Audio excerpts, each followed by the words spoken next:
আলামিন দুনিয়াতে আমাদেরকে পাঠাইলেন যেই আকৃতির সাথে অন্য কোন প্রাণীর আকৃতির মিল নাই, যেই আকৃতির সাথে শুকুরের আকৃতি মিল নাই, যেই আকৃতির সাথে বন জঙ্গলের কোন হিংস্র প্রাণীর আকৃতির মিল নাই।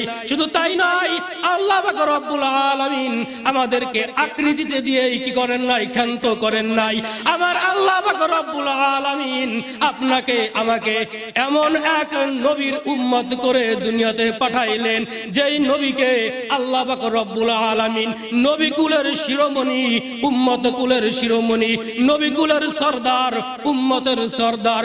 শুধু তাই নয়, আমার আল্লাহ পাক রব্বুল আলামিন বলেন, হে মুহাম্মদ তুমি শুনে রাখো, আমি হলাম সমস্ত মাখলুকাতের আল্লাহ আর তুমি হলা সমস্ত মাখলুকাতের নবী।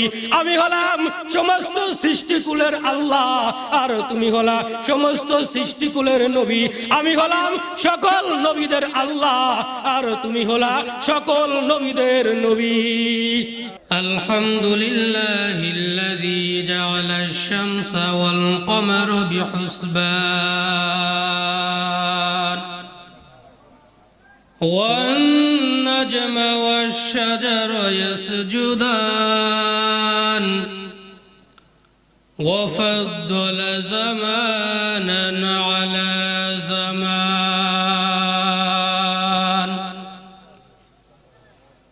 কামা ফাদ্দালা মাকানান আলা মাকান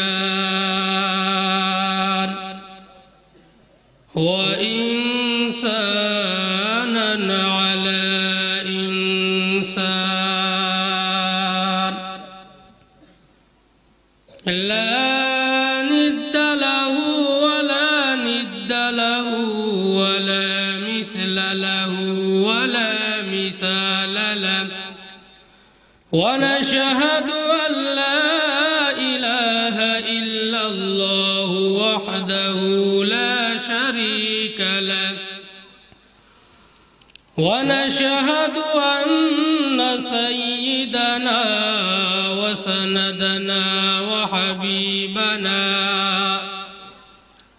ওয়া হাবিবা তাবিবানা ওয়া তাবিবা কুলুবানা ওয়া কুলুবা রাব্বানা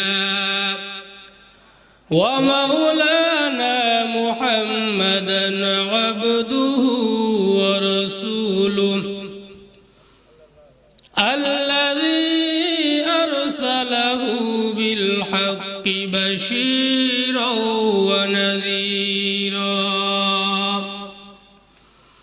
وداعيا إلى الله بإذنه وسراجا وقمرا منيرا أما بعد فأعوذ بالله من الشيطان الرجيم بسم الله الرحمن الرحيم قل إنما أنا بشر مثلكم يوحى إلي أنما إلهكم إله واحد وقال تعالى في شان حبيبه إن الله وملائكته يصلون على النبي يا أيها الذين آمنوا صلوا عليه وسلموا تسليما بلغ العلا بكماله كشف الدجى بجماله حسنت جميع خصاله صلوا عليه وآله تونكوكا রিয়ে মাবুদ কর দায়েম জুরম বে আন্দাজ বে হাদ কর দায়েম লা ইলাহা লা ইলাহা, তো জোরে জোরে লা ইলাহা ইল্লাল্লাহ, লা ইলাহা, লা ইলাহা ইল্লাল্লাহ, লা ইলাহা, লা ইলাহা, লা ইলাহা। বহু দূরে মদিনা, কেমনে যাব তা জানি না। বহু দূরে মদিনা, কেমনে যাব তা জানি না। দয়া কর দয়াল আল্লাহ, দয়া কর দয়াল আল্লাহ, মিটাও মনের বাসনা। লা ইলাহা, লা ইলাহা, তো জোরে জোরে জিকির করি লা ইলাহা, লা ইলাহা, লা ইলাহা। আলহামদুলিল্লাহ, সমস্ত প্রশংসা মহান রব্বুল আলামিনের জন্য, যে আল্লাহ পাক রব্বুল আলামিনের মেহেরবানিতে আজকে আমরা এখানে উপস্থিত হতে পেরেছি। সম্মানিত উপস্থিতি, জাতীয় মুসলিম উম্মাহ ঐক্য পরিষদ বাংলাদেশ ময়মনসিংহ জেলা শাখার উদ্যোগে আজকে ইসলামী মহাসম্মেলনের সম্মানিত সভাপতি আলহাজ হযরত মাওলানা আমজাদ আলী সাহেব, প্রাক্তন মুহাদ্দিস, ইসলামপুর মাদ্রাসা, অদেগারে অন্যান্য উলামায়ে কেরাম, এবং আমার সামনে উপবিষ্ট বয়স্ক, যুবক এবং আল্লাহ পাক রব্বুল আলামিন প্রেমিক এবং নবী প্রেমিক, আশিকান, জাকিরান, সর্বশ্রেণীর মহাব্বতের ভালোবাসার মানুষ, আল্লাহ পাক রব্বুল আলামিনের দরবারে সর্বপ্রথম আমরা এই জন্য শুকরিয়া আদায় করব যে আল্লাহ পাক রব্বুল আলামিন আমাদেরকে অত্যন্ত মহাব্বত করে, ভালোবেসে, নির্বাচিত করে, যাচাই করে, বাছাই করে আল্লাহ পাক রব্বুল আলামিন আপনাকে আমাকে জান্নাতের বাগানে আসা এবং বসা, কিছু বলা এবং কিছু শোনার তৌফিক দান করলেন। এই জন্য আমরা সেই মহান রব্বুল আলামিনের দরবারে অন্তর থেকে জোরে সোরে শুকরিয়া আদায় করি, আলহামদুলিল্লাহ।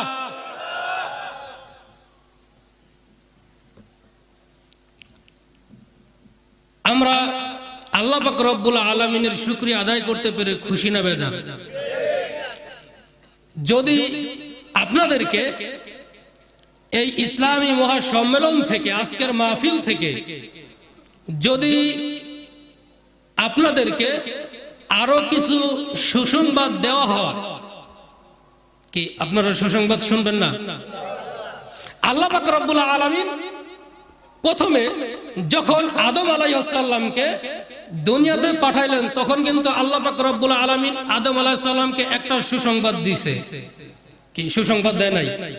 আল্লাহ পাক রব্বুল আলামিন আদম আলাইহিস সালামকে দুনিয়াতে পাঠাইলেন আর বললেন, আদম তুমি দুনিয়াতে যাও, দুনিয়া থেকে আবার তোমাকে আমি একটা সুসংবাদ দিয়ে দিলাম যে জান্নাত থেকে তোমাকে আজকে আমি দুনিয়াতে পাঠাইতেছি।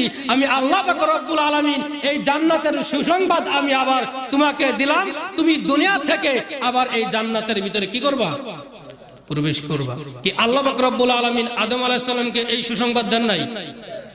তাহলে আমরা এই মাহফিলের ময়দানে আসলাম, আমাদের এখান থেকে কিছু সুসংবাদ নিয়ে যাওয়ার দরকার আছে কি নাই? সবারই আছে। তাহলে এই মাহফিল যতক্ষণ চলবে, মাইক যতক্ষণ চলবে, আমি যদি সারা রাত্র কথা বলতে পারি, হুজুর যদি সারা রাত্র এখানে বসে থাকতে পারে, আপনারা পারবেন তো ইনশাআল্লাহ? আল্লাহ পাক রব্বুল আলামিন আমাদের সকলকে তৌফিক দান করুক, সকলে বলি আমিন। আজকে আমরা এই মাহফিলের ময়দানে আসলাম কার ইচ্ছায়? কার ইচ্ছায়? আপনার মতো আমার মতো মানুষ এই এলাকার মনে হয় আর নাই, আরো আছে, আছে না? এই এলাকার মধ্যে থেকে যে আল্লাহ পাক রব্বুল আলামিন আপনাকে আমাকে ঈমানের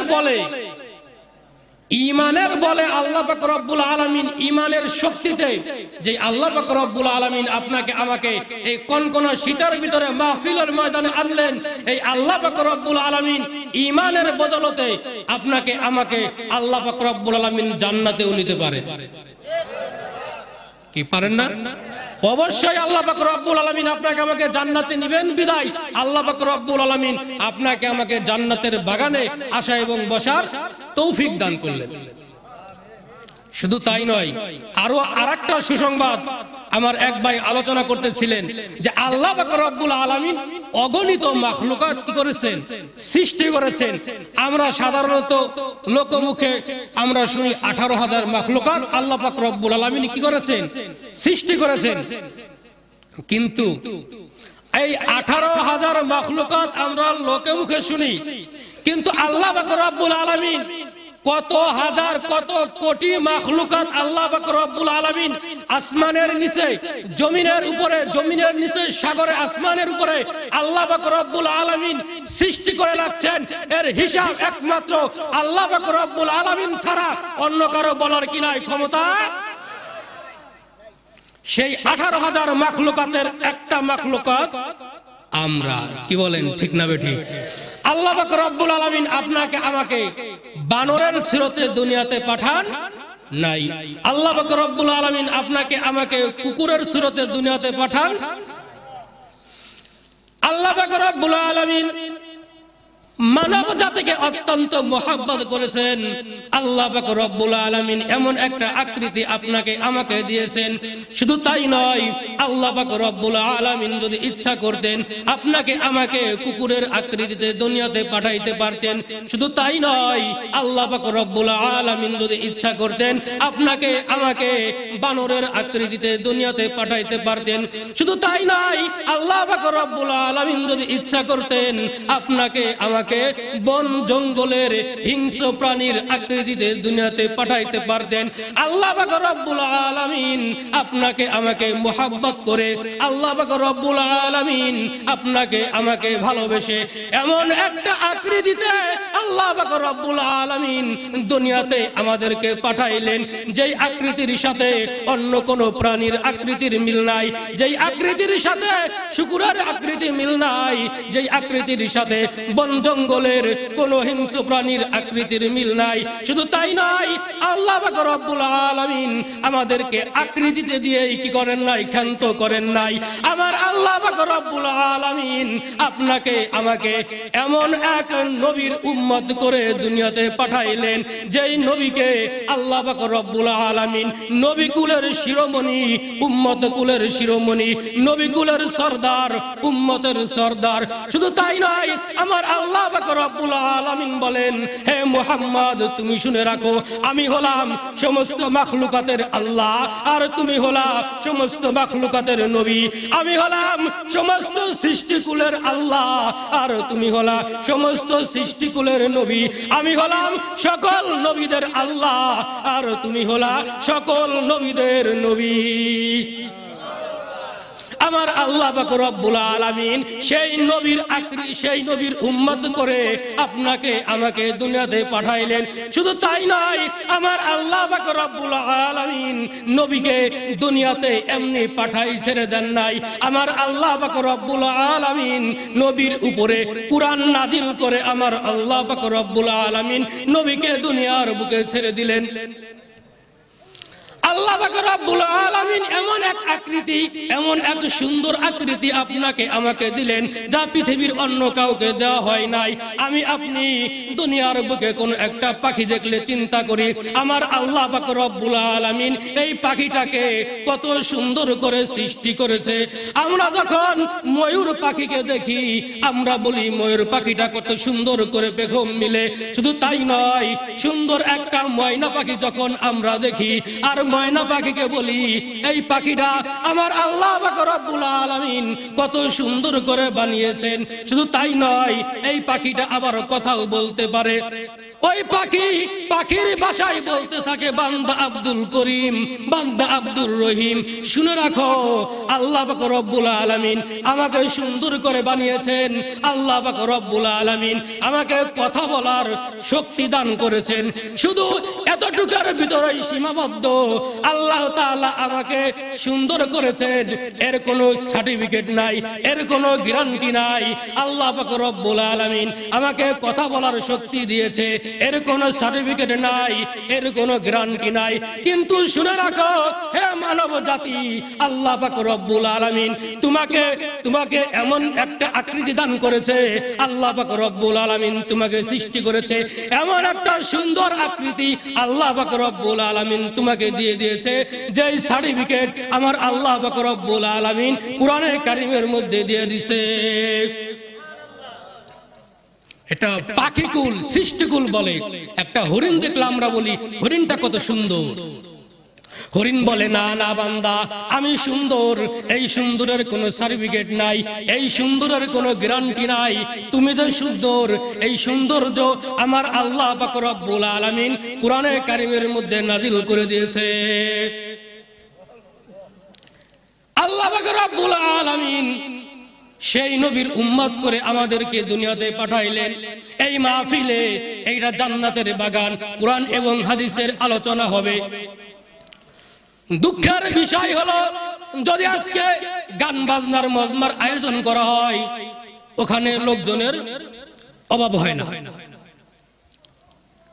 মাহফিলে আর গান বাজনার ভিতরে একটা পার্থক্য আছে। এটা গত বছর আমি একটা মাহফিলে বলছিলাম, যেখানে গান বাজনা হয়, বাদ্য যন্ত্র নিয়ে আড্ডা করা হয়, সেখানে শ্রোতারা বক্তার আগেই যায় কি উপস্থিত, বক্তার আগেই শ্রোতারা যায় উপস্থিত। গানের শিল্পী আসার কি নাই, খবর নাই, শ্রোতা দিয়ে ভরপুর। আর মাহফিলের ময়দানে হুজুররা এসে বয়ান করে, শ্রোতা কি পায় না, খুঁজে পায় না। বুঝতে হবে আমাদের যে ঈমান, ঈমানটা কি দুর্বল। ঈমান কি? যে ঈমান আপনাকে আমাকে এই শীতের ভিতরে ঘর থেকে মসজিদে আনতে পারে না, যে ঈমান আপনাকে আমাকে এই শীতের ভিতরে ঘর থেকে বাড়ি থেকে মাহফিলে আনতে পারে না, শুনে রাখো ঈশ্বরগঞ্জের মুসলমান সেই ঈমান আপনাকে কখনো জান্নাতে নিতে পারবে না। যে ঈমান আপনাকে বাড়ি থেকে মসজিদে আনতে পারে না, সেই ঈমান নিয়ে আপনি কিভাবে জান্নাতে যেতে চান? সাধারণত একটা মশার ভয়ে আপনি এমনই এক জেলখানায় ঢুকতেছেন, মশার ভয়ে, ছোট্ট একটা মশার ভয়ে, মশা কামড় দিবে বিদায় আপনি মশারের ভিতরে ঢুকতেছেন। আপনাকে আমাকে যখন কবরের ভিতরে রাখা হবে, সাপ বিচ্ছু পোকামাকড় যখন আপনাকে আমাকে কামড় দিবে, 99টা সাপ আপনাকে আমাকে দংশন করতে থাকবে, সেই সাপের কামড় থেকে, সেই বিচ্ছুর কামড় থেকে রক্ষা পাবার জন্য আমরা কেন মসজিদ আসতে পারি না? যেই ঈমান আপনাকে মসজিদ থেকে, যেই ঈমান আপনাকে বাড়ি থেকে মসজিদে আনতে পারে না, শুনে রাখো সেই ঈমান কখনো জান্নাতে নিতে পারবে না। এই জন্য আমাদের ঈমানকে কি করতে হবে? মজবুত করতে হবে। যদি আমাদের ঈমান মজবুত না হয় তাহলে এই ঈমান দিয়ে কখনো জান্নাতে যাওয়া সম্ভব নয়। আগে আমাদের ঈমানকে মজবুত করতে হবে। চিন্তা করতেছি এই শীতের ভিতরে মাহফিল শুনতে যাব, একটু শুয়ে থাকি ল্যাপের তলে। শীতের ভিতরে ওযু করব এই ঠান্ডা পানি দিয়ে, খোদার কসম করে বলি এই শীতের ভিতরে আশেপাশে মাদ্রাসা আছে, এই শীতের ভিতরে যখন ফজরে আজান দেয় আপনি একটু মাদ্রাসায় যে খোঁজ নিন, ছোট ছোট বাচ্চারা, আমি একটা মাদ্রাসায় পড়াই, ছোট ছোট বাচ্চারা মক্তবের শিশু 6 বছর 7 বছর ভোর 4টার সময় উঠে ওযু করে, 4টার সময় উঠে ওযু করে তাহাজ্জুদ পড়ে, নামাজ পড়ে। এটা আমার মাদ্রাসার কথা বললাম, আপনি হুজুরের কাছ থেকে খবর নেবেন, হুজুরের মাদ্রাসায় একই অবস্থা। কিন্তু আপনি আমি আজকে চিন্তা করতেছি এই শীতের ভিতরে ওযু করব, দরকার নাই একটু শুয়ে থাকি। কাল কিয়ামতের ময়দানে যখন আপনার আমার জাহান্নামের ফয়সালা হয়ে যাবে, এর চাইতেও হাজার হাজার কোটি গুণ শীত, ঠান্ডা, বরফ আপনার জন্য আমার জন্য অপেক্ষা করতেছে। দুনিয়ার রৌদ্র আমাদের সহ্য হয় না চৈত্র মাসে, এই সূর্যটা উল্টো পাশে আমাদের দিকে তাক করে দেওয়া, কাল কিয়ামতের ময়দানে এটা উল্টাই দেওয়া হবে, সোজা পিঠ আমাদের দিকে দেওয়া হবে। তাই আসুন যে কথা বলতেছিলাম, আল্লাহ পাক রব্বুল আলামিন এমন এক নবীর উম্মত করে আমাদেরকে দুনিয়াতে পাঠাইলেন, আখির জামানার পয়গম্বর জনাবে মুহাম্মদুর রাসূলুল্লাহ সাল্লাল্লাহু আলাইহি ওয়াসাল্লাম। এরপরে কি আর কোন নবী আসবে? এরপরে কি আর কোন নবী আসবে? যদি কেউ নবীর দাবি করে, যদি কেউ নবীর দাবি করে, গোলাম আহমদ কাদিয়ানীর নাম কি আপনারা কেউ শুনছেন? শুনছেন? সে বড় একজন আল্লাহর ওলি নাকি? আপনারা হয়তো শুনছেন গত কয়েকদিন আগে কওমি মাদ্রাসার একজন মুরব্বী আল্লামা আশরাফ আলী সাহেব ইন্তেকাল করেছেন।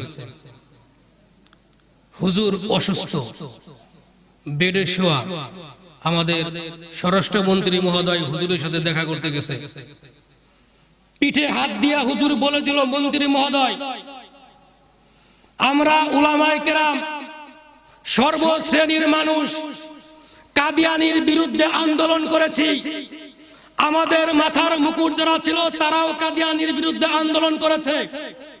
স্বরাষ্ট্রমন্ত্রীকে সেই হসপিটালের বেডে আল্লামা আশরাফ আলী সাহেব রহমাতুল্লাহি আলাইহি বলেছিলেন, হে মন্ত্রী সাহেব, আমি আশরাফ আলী সাহেব হয়তো থাকবো না, কিন্তু আপনার কাছে আমার একটা দাবি, বাংলার জমিনে এই কাদিয়ানী সম্প্রদায় যারা রয়েছে, যারা আমার নবীকে শেষ নবী বলে মানে না, আমার নবীকে যারা মানে না, আমার নবীর সিরাতকে যারা মানে না, যারা নিজেদেরকে কাদিয়ানী দাবি করে, যারা নিজেদেরকে নবী দাবি করে, যারা বাংলার জমিনে নিজেদেরকে নবীর পরিচয় দিয়ে বাঁচতে চায়, যারা মুহাম্মদকে মানে না, নবীর সিলসিলাকে মানে না, হে মন্ত্রী মহোদয়, আমি আপনাকে বলতে চাই, এই সমস্ত কাদিয়ানীদেরকে রাষ্ট্রীয়ভাবে অমুসলিম ঘোষণা করতে হবে।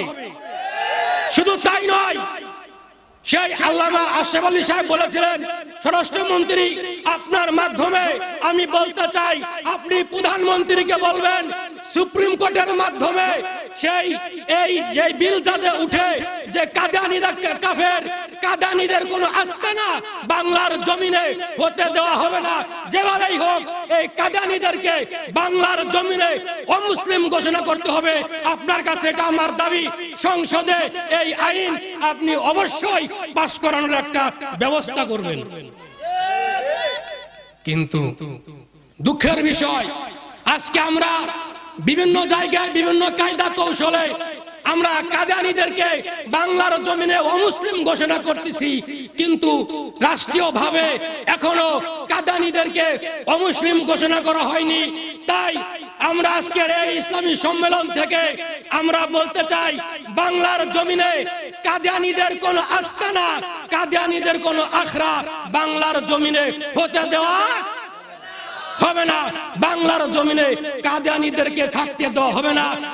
কাদিয়ানীদেরকে হাইকোর্টের মাধ্যমে, সংসদের রায়ের মাধ্যমে কাদিয়ানীদেরকে অমুসলিম ঘোষণা করতেই হবে, করতেই হবে। এটা আমাদের সর্বশ্রেণীর মুসলমানদের দাবি। জোরে জোরে বলেন, ঠিক না বেঠিক? যদি কাদিয়ানীদের আস্তানা বাংলাদেশে যেভাবে উঠতেছিল আপনি হয়তো জানেন, কিছুদিন আগে এই উত্তরবঙ্গে গত বছরে কাদিয়ানীরা কি করতে চাইছিল, ইজতেমা করতে চাইছিল। আসলে এই কাদিয়ানীদেরকে শুধুমাত্র বাংলাদেশ বাদে সব দেশে কি করা হয়েছে, অমুসলিম ঘোষণা করা হয়েছে।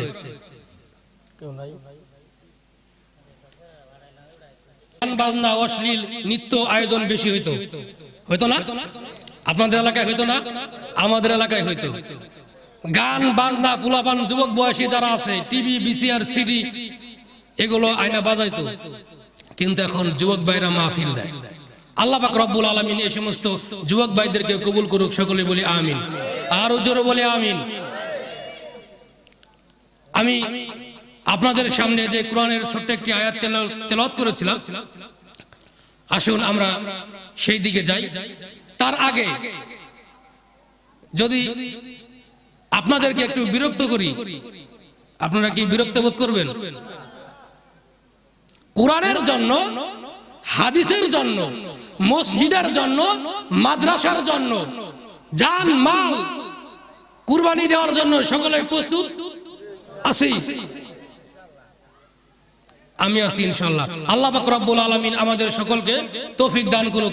আরো জোরে সকলে বলে আমিন, আরো জোরে বলে আমিন। আল্লাহ পাক রব্বুল আলামিন আমাদেরকে এখানে আনছে, এমনি এমনি কিন্তু আনেন নাই। একটা জিনিস মনে রাখবেন, ক্যামেরার মাধ্যমে ভিডিও হইতেছে, এটা দুনিয়ার একটা ইতিহাস। কিন্তু আপনি আমি এখানে আসছি, এটা আল্লাহর ক্যামেরা কি ভিডিও হইতেছে না? আল্লাহ পাক রব্বুল আলামিন আপনাকে আমাকে দুনিয়াতে পাঠিয়ে, আল্লাহ পাক রব্বুল আলামিন আপনাকে আমাকে দুনিয়াতে পাঠিয়ে ক্ষান্ত হন নাই। আপনাকে আমাকে পাহারা দেওয়ার জন্য আল্লাহ পাক রব্বুল আলামিন দুইজন ফেরেশতা নিযুক্ত করেছেন।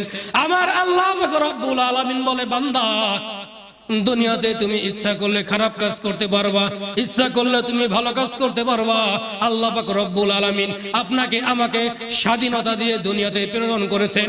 ওয়া ইন্না আলাইকুম লাহাফিজিন কিরামান কাতিবিন।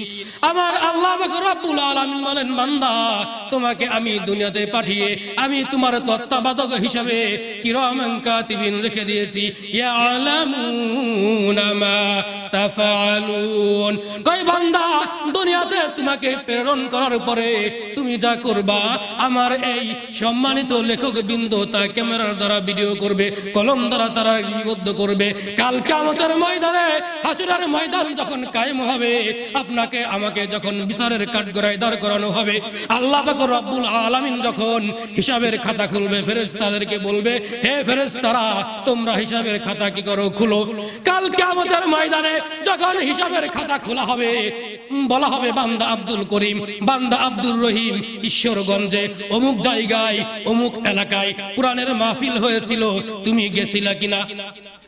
মাহফিলের ময়দানে বসে কোরআনের হাদিস এর আলোচনা তুমি শুনেছো কিনা? বান্দা আব্দুল করিম বলবে, আমি তো গিয়েছিলাম, আমি তো কোরআন এবং হাদিসের আলোচনা শুনেছিলাম। আমার আল্লাহ পাক রব্বুল আলামিন বলবে, বান্দা আব্দুল করিম, বান্দা আব্দুর রহিম, তুমি যে কোরআনের আলোচনা শুনেছিলা, হাদিসের আলোচনা শুনেছিলা, তার প্রমাণ কি? বান্দা বলবে, আল্লাহ আমি তো গিয়েছিলাম। ওই বান্দা কোরআনের আলোচনা শোনার জন্য আসে নাই, কোরআনের আলোচনা যেখানে হয় তার আশেপাশে দিয়ে আড্ডা মেরেছিল। কোরআনের মাহফিলে আসে নাই, কোরআনের কথা শুনে নাই। শুধু তাই নয়, মাহফিলের ময়দানে কোরআন হাদিসের আলোচনা হয়েছে, বাইরে এসে ব্যক্তিগত আলোচনা করেছে, আড্ডা মেরেছে, বেহুদা কথাবার্তা, ফাইসা কথাবার্তা বলেছে।